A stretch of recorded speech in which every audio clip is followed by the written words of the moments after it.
After the success of Calm Down and Rave Roses, we all expected him to take the scenic route and curate his music towards wider commercial appeal and international audiences. Instead, he gave us this. All of my guys on the tell me everybody anymore.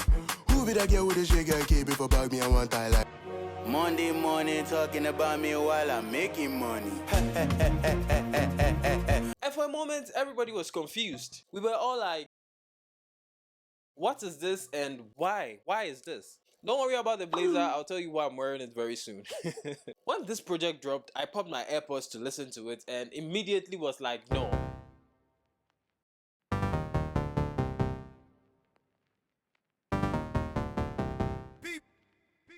I think my go just flopped. What is this wacky, crack-infused arrangement of sound? Is he now making music for only Nigerians?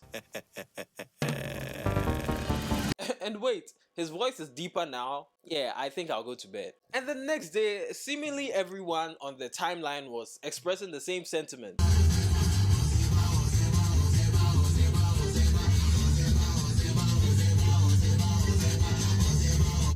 Now only madman. Person we don't crease.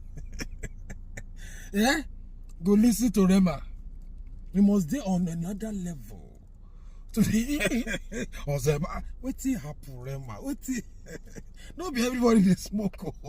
Why would he not just stick to this proven formula and continue making music for everybody to enjoy? So the whole internet was like, nah, this is not it. I think he flopped. Well, I'd like to offer 1,000 apologies because we couldn't have been more wrong about it. This album hasn't caught a breath of fresh air since I caught the vibe. Fast forward 5 months later and this album has earned a Grammy nomination for Best Global Music Album. Hence the blazer. This is for when he inevitably wins the Grammy. So it turns out the Rave Lorde had intentions of resetting the game and living up to the name, and boy did he. But how did this grungy, fast-paced cult music that everybody questioned suddenly become a fan favorite and captivate audiences enough to shift the Afrobeat soundscape and even stand a chance of winning the Grammy? Well, before we get into the impact this album has had and why it deserves to win that Grammy, please like the video and subscribe to the channel. My name is Francis OF and I make videos like this, not very much like this, but I make interesting videos every week. So stick around and subscribe to the channel if you enjoy the content and would like to see more videos like this one.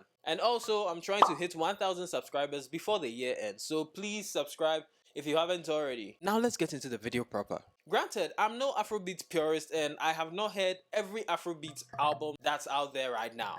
But I've heard enough to know how unique and odd this album is. Even in his own catalogue, this stands out from the rest. Perhaps you can say he started planting the seeds for this album in his last EP, Ravage, in a song like D&D.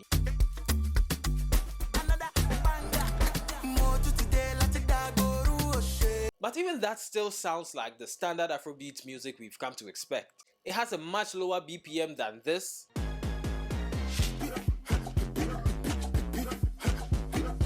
and it's simply just not as aggressive. We've all come to expect Afrobeat music to make us dance, even the depressing ones. But this album is fresh in the sense that it takes a different approach to elicit a much amplified reaction from the audience. Rather than the relatively calm, tropical, traditional sounds we've come to expect from Afrobeats that makes you bop your head, this album wants to take your head off. You hear this and your entire focus shifts. You see that song Ozeba, yeah? That song will not allow you to maintain steez. Ozeba, you can't maintain steez. Ozeba, you can't be sexy. There's no way to dance to that song sexy. When I hear that song, I feel like I've been summoned as a soldier. Hey, hoo, hoo, hoo.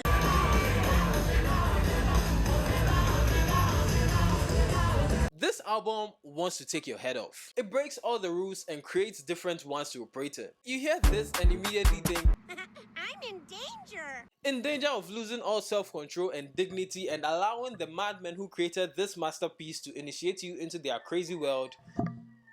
Yes, you are in a lot of danger. So let's get into some of the things that make this album so incredible. The one thing you are going to notice on this album is how innovative the production on this album is. A lot of the success of this album rests on the shoulders of the production.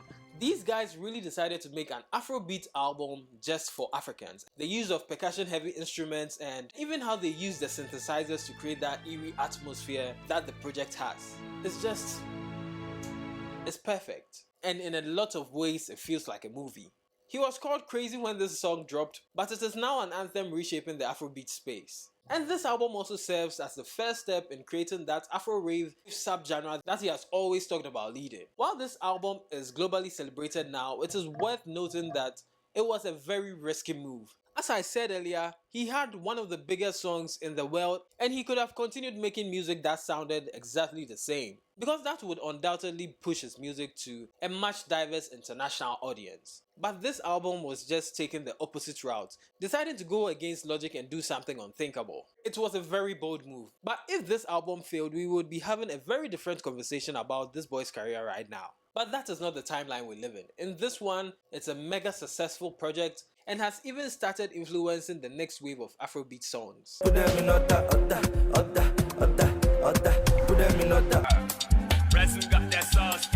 me the energy something to hold my spirit. Anything they say I did, you know what I did. And that is influence. So to bring it all back, this album is very innovative, it takes extremely huge swings, and it is having a lot of influence on the culture and Afrobeat itself. Do you think so? Do you think it deserves the Grammy? Let me know in the comments why you think he should or should not get the Grammy for this album. I'm still trying to hit 1,000 subscribers by the end of the year, so please take a little time and tap on the subscribe button. Remember to like the video and subscribe if you haven't already. Thank you, and I'll see you another time. Bye.